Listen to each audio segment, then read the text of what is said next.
자, 안녕하십니까. 자, 이번 영상부터는요, 가설 검정을 다뤄보고자 합니다. 우리 교재에 나와 있는 9장 되겠습니다. 자, 우리 지난 영상까지 8장 추정에 대해서 모두 학습을 했고요.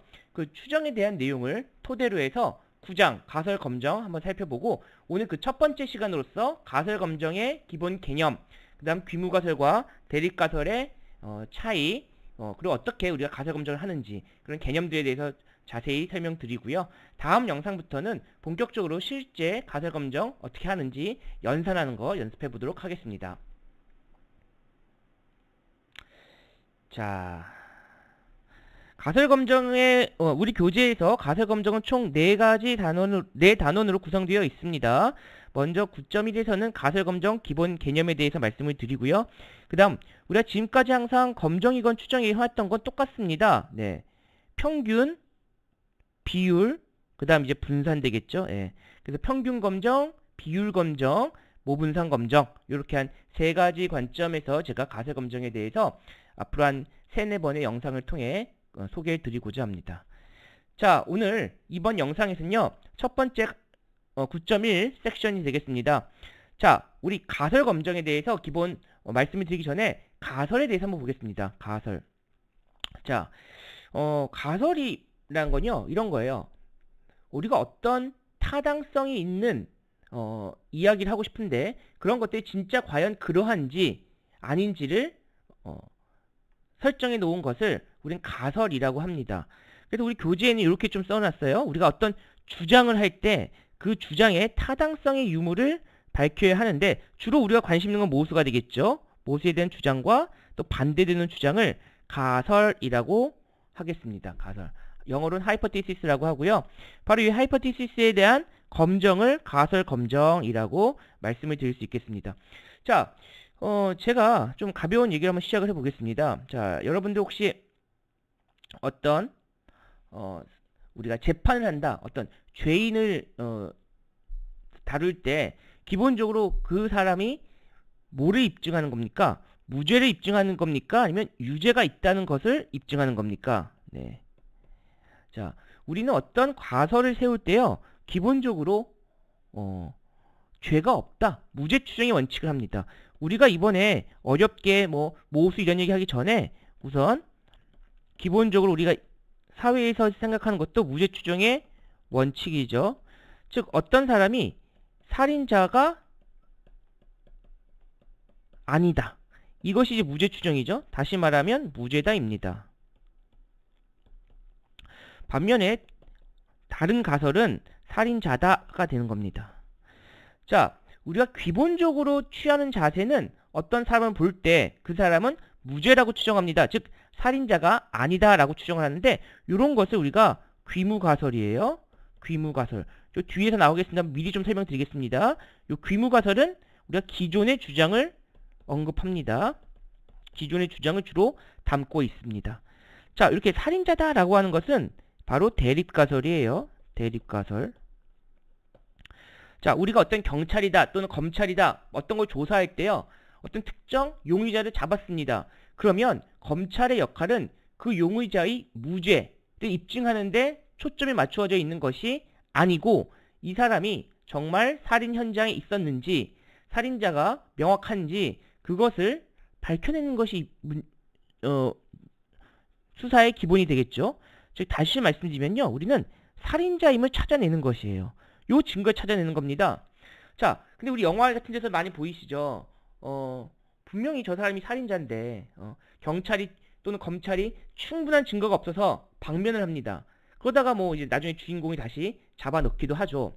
자, 먼저 풀어줄 때는 그 사람이 무죄임을 입증해서 풀어줬나요? 그렇지 않습니다.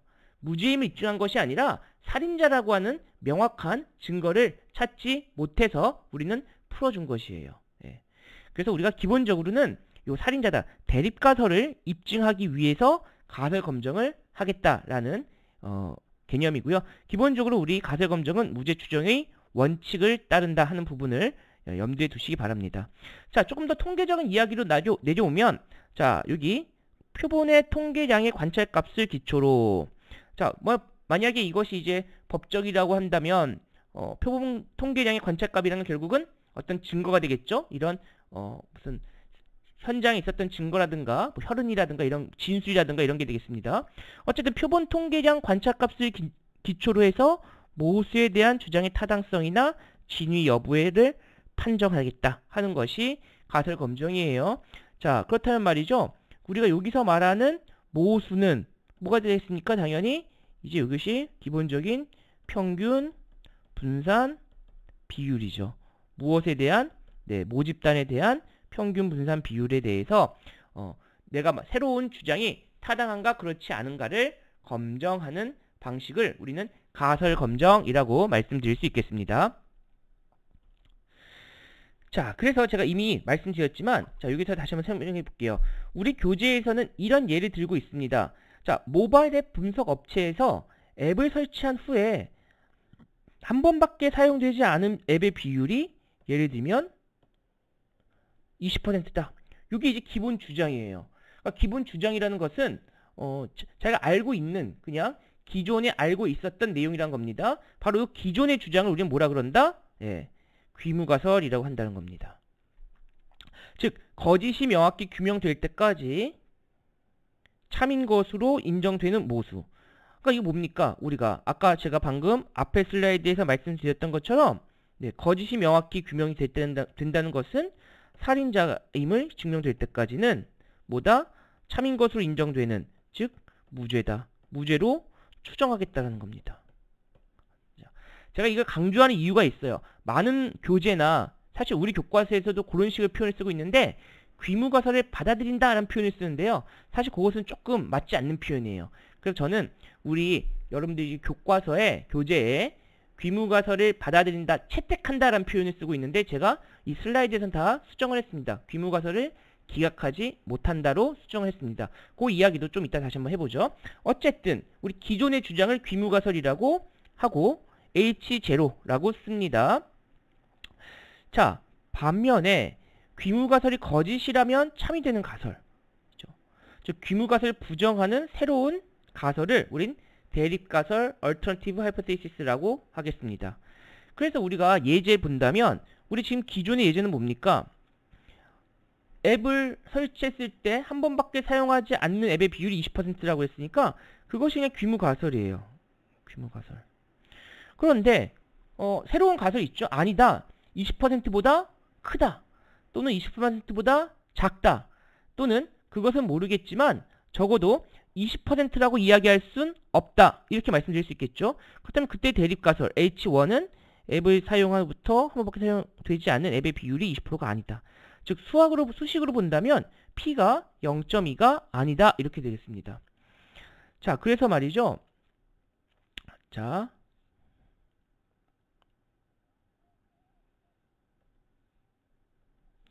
그래서 말이죠. 우리가 귀무가설 H0를 이야기할 때는요. 항상 같다예요. 이것이 평균일 수도 있고요. 그죠?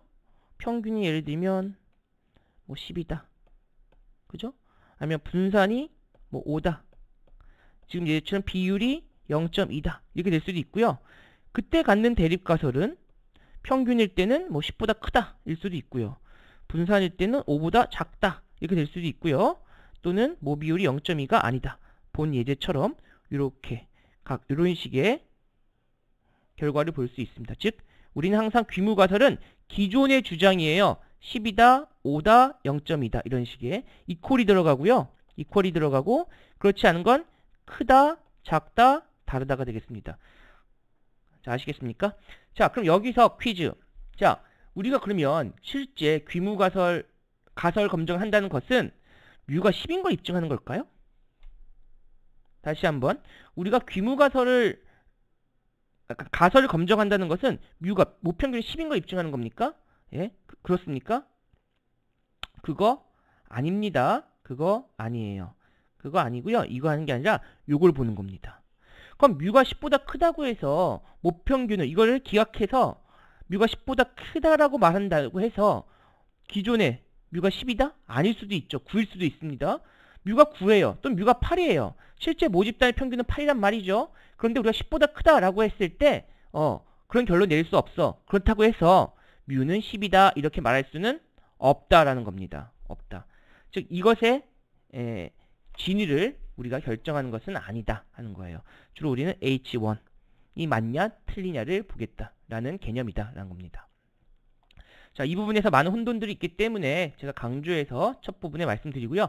가설 검정은 기본 개념이 매우 중요합니다. 사실 뒤에서 수식을 푸는 것은 매우 기계적이에요. 그래서 그 부분은 크게 어렵지 않은데 이것을 어떻게 해석하느냐 하는 부분에 여러분들께서 조금 더 주의를 기울여 주셨으면 좋겠습니다. 자, 그러면 모수에 대한 주장. 자, 세타 제로에 대해서, 세타 제로는 특정 값이죠. 자, 모수 세타입니다. 모수는 우리가 통계에서 주로 세타로 쓰는데 이것은 뮤, 시그마 제곱, p를 모두 포함합니다. 자, 이거를 포함해서 뮤, 시그마 제곱, p의 일반 명사로 쓴 것이 세타가 되는데 아까 방금 보여드렸다시피 세타가 어떤 특정 값보다 작거나 크다. 죄송합니다. 자, 이하다라고 두고요. 여기 세타가 세타 제로보다 크다. 이렇게 볼 수 있겠고요. 이거 세타가 세타 제로다 아니다. 자, 볼 수 있죠. 자, 우리 교과서에서는 이렇게 쓰고 있어요. 자, 제가 지금 앞에서 설명 이렇게 드렸습니다. 이것과 이것의 차이라고 제가 말씀드렸죠. 자, 이건 책마다 다른데 제가 우리 책에 있는 내용대로 설명 안 할게요. 왜 그러냐면 이게 오히려 더 혼돈스럽습니다. 우리는 다 여기는 이걸 쓰지 않고 이퀄로 가져가겠다는 겁니다. 이퀄로. 개념상 귀무가설은 다 같다로 가져갈 거고요. 대립가설은 작다, 크다, 다르다로 가져갈 겁니다. 물론 우리 교재대로 쓴 것이 틀린 거 절대 아니에요. 아닌데 오히려 여러분들께서 조금 혼돈할 수 있어서 그렇습니다. 네. 그래서 사실은 말이죠. 제가 아까 말씀드렸죠. 귀무가설이 뮤가 10이라고 전 썼습니다만 우리 교재의 저자들은 10 이하다라고 쓰고 있는 것 같아요. 자, 뮤가 10보다 크다라는 거죠. 당연히 뮤가 10보다 크다는 것을 입증하지 못하면 10 이하 어딘가에 있겠죠. 예, 10 이하 어딘가에 있을 겁니다. 이런 표현이라면 귀무가설을 채택한다는 말도 틀린 말은 아니에요. 틀린 말은 아니지만 제가 이번 쓸 것은 이렇게는 안 하고요. 자, 뮤가 10이다. 이퀄로 놓고서 한번 생각을 해보도록 하겠다는 겁니다. 자, 이거는 양쪽 다 맞는 표현인데 제가 조금 더 일반적인 교재의 다른 교재 형태를 따르도록 하겠습니다. 자, 귀무가설의 주장에 대해 타당성을 입증하기 위해 표본으로부터 얻은 적당한 통계량을 선택한다. 우리가 어떤 검정을 하고자 할 때 그것을 검정 통계량이라고 합니다.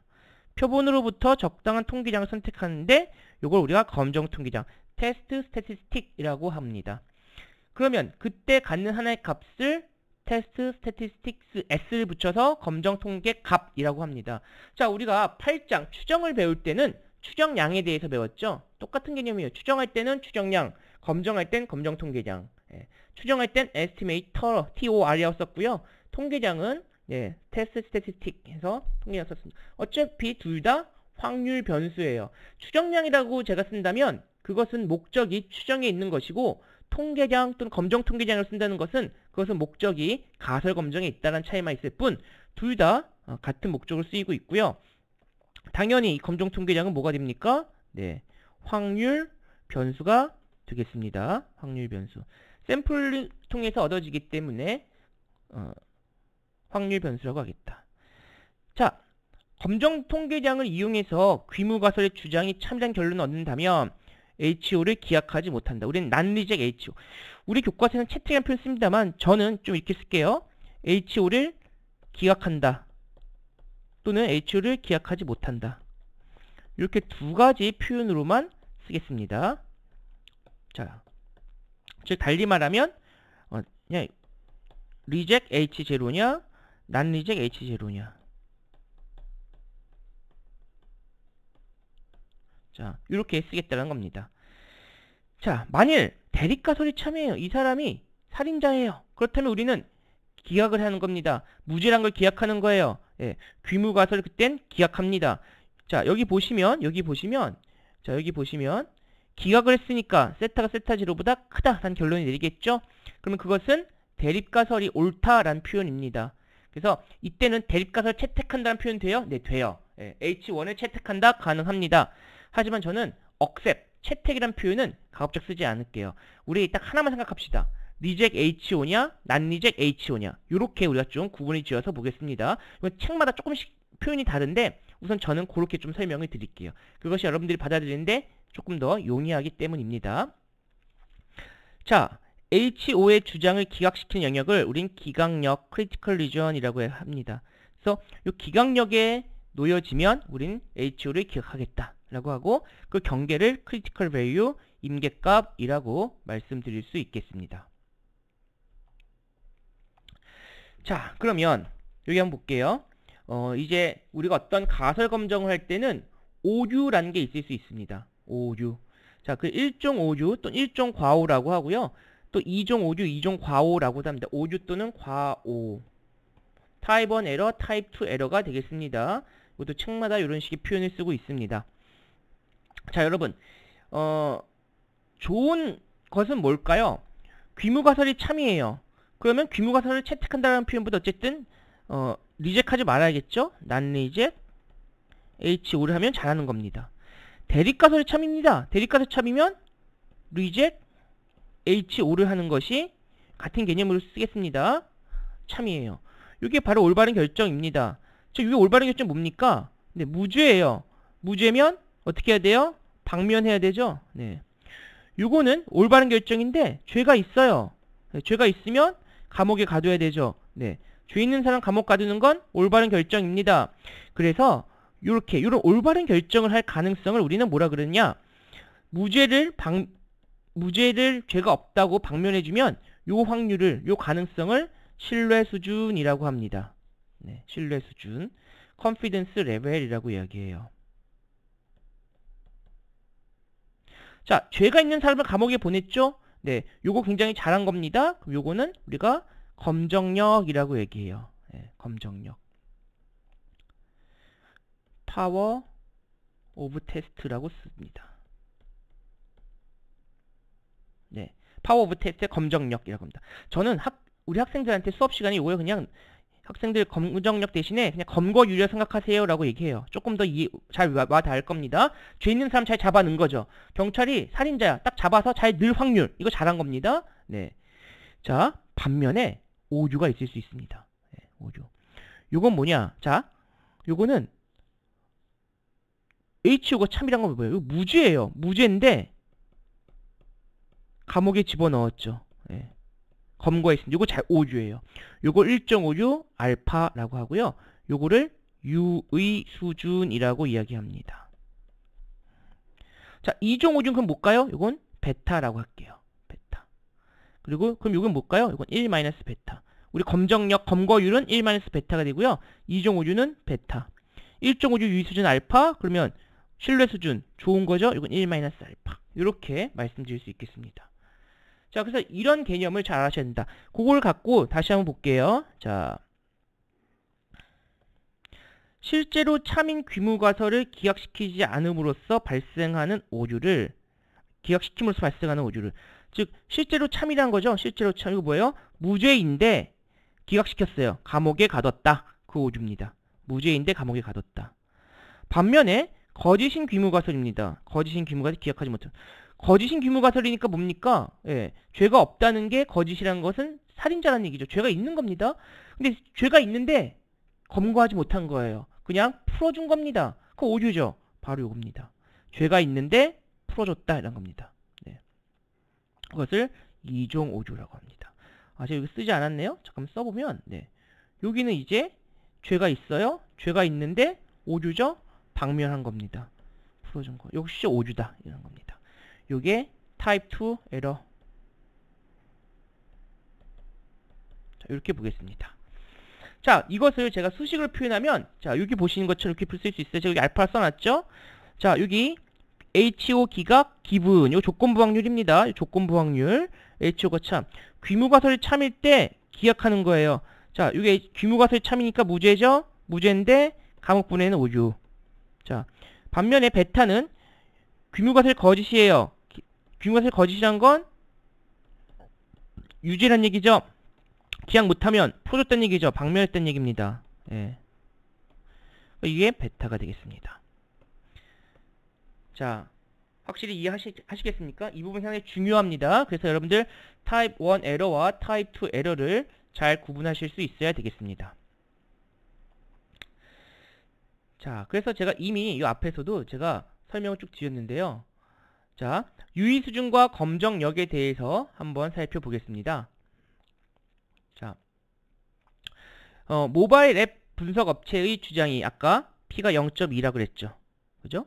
만약에 대립가설은 0.2가 아니다가 되겠습니다. 맞습니까? 자, 이럴 때 말이죠. 1.5주라는 것은 뭐예요? 사실은 말이야, P가 0.2란 얘기입니다. 이게 참여율이 딱 20%예요. 딱 20%인데 우리가 0.2가 아니다라고 결정하면서 발생하는 오류입니다. 반면 이종 오류는 0.20%가 아니에요. 아니지만 귀무가설 기약하지 못해서 발생하는 오류를 우리는 이종 오류라고 합니다. 지금 무슨 말씀이냐? 자, 여기 그림을 좀 그려볼게요. 자, 여기 이렇게 모집단이 있습니다.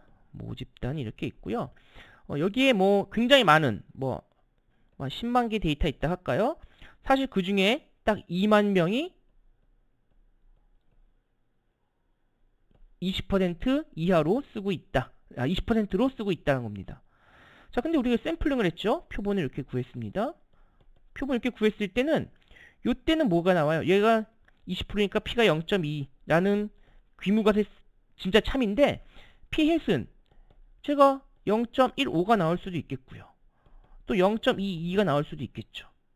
자, 여러분 0.15가 나왔으면 모비율 20%가 아니라고 할까요? 22%는요? 그럼 0.21%는 21%는요? 0.21일 때는요? 그 20%가 아니라고 할 수 있을까요? 예. 이런 것 좀 논란의 여지가 있죠. 어쨌든 이런 것들을 우리가 검증할 때 사실은 딱 20%인데 말이죠. 제가 샘플링 굉장히 잘못했어요. 예. 굉장히 앱을 별로 안 쓰는 사람을 해서 한 10%밖에 나오지 않았습니다. 사실은 20%인데 사실 10만 명 고객 중에 22만 명은 20%밖에 쓰지 않아요. 그죠? 예. 그런데 제가 한 10% 나왔습니다. 이렇게 나올 수도 있죠. 하다 보면 나올 수 있잖아요. 그럼 제가 너무 작으니까 야 이거 기각이야.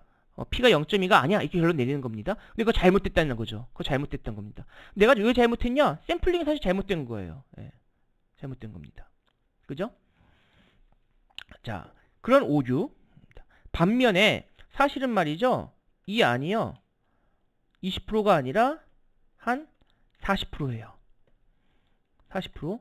근데 제가 샘플을 이렇게 해봤더니 뭐 똑같이 이렇게 0.18 0.19 또 0.21 이렇게 나왔어요. 어쩌다 거의 20%랑 가까우니까 저는 명백하게 20%보다 크다 할 수 없는데 그럼 나는 20%라고 할랜다 라고 결론 내려서 기존 주장이 맞다라고 가정해버린 겁니다. 그럼 이거 잘한 걸까요? 잘못한 걸까요? 잘못한 거죠. 사실은 40%예요. 사실은 40%인데 제가 샘플링을 잘못해서 과소 추정된 거죠. 마치 지금 20%처럼. 이런 오류를 우리는 베타라고 합니다. 베타. 0.2가 아니라는 게 참이라고 했으니까 40%예요. 사실은. 이게 참이지만 규모가설 기약하지 못함으로써 발생하는 오류를 우리는 타입 2 에러, 2종 과오, 또 2종 오류 라고 하겠습니다. 자, 이해되시죠? 자, 그래서 앞에 미리 설명드렸습니다만 1.5류를 범할 확률을 알파를 유의수준이라고 하고요. 1.5류를 범하지 않을 확률이죠. 예. 그러니까 사실은 죄가 있는 사람을 2종5류를 범하지 않을 확률입니다. 2종5류를 범하지 않을 확률은 죄가 있는 사람을 잘 잡아내는 것을 우리는 검정력, 파워 오브 더 테스트라고 이야기하겠습니다. 자, 근데 말이죠. 우리가 사실은 통계에서는 주로 베타보다는 알파를 기준으로 가져갑니다. 네. 왜 그러냐면요. 여러분들 사실 참 모습값 20%가 아니라고 하지만 얘가 40이 될지 또는 30%가 될지 또는 70%가 될지 이거 알 수 있습니까? 이거 다 까보지 않으나 몰라요. 그래서 우리가 실제 모집단의 참 모수는 10만이 알고 있다. 저 그렇게 표현하는데 거의 우리가 분석자가 알 가능성이 없습니다. 그래서 우리는 귀무가설이 옳다라는 가정을 하고, 즉 무죄라는 가정을 하고 그것이 틀릴 가능성을 사전에 결정한다. 그것이 바로 유의수준이에요. 예. 귀무가설이 참일 때 그것을 기각함으로써 발생하는, 참인데 기각하면 잘못되는 거 아닙니까? 그 오류를 한 1%로 가져갈까? 5%로 가져갈까? 10%로 가져갈까? 요것을 사전에 결정해 놓고 가자 하는 겁니다. 네. 그래서 우리가 알파 0.05 유의수준 5% 요 같은 표현이에요. 유의수준 5%. 이렇게 하는 것은 원칙적으로 기각하게 될 것을 예상해서 설정한 가설을 기각시킨다 하더라도 그 오차가 5% 이내다 하는 것을 의미한다 라는 것입니다. 자, 그래서 이렇게 한번 제가 쭉 설명을 드렸고요. 자, 이번 영상은 이제 가설 검정의 처음 시작을 열었습니다. 사실 가설 검정 기본 개념, 그 다음에 귀무가설, 대립가설 개념, 그 다음 제 1종 오류, 2종 오류에 대해서 다뤄보았습니다. 자, 다음 영상에서는 실제 이제 모평균 또는 모분산, 모비율에 대한 검정을 하나씩 시작해 보도록 하고요. 예, 다음 영상에서 우리가 어떤 검정을 한다라고 했어도 추정과 똑같아요. 모집단이 1개인 경우와 2개인 경우로 구분해서 다음 영상에서 다시 찾아뵙도록 하겠습니다. 자, 감사합니다.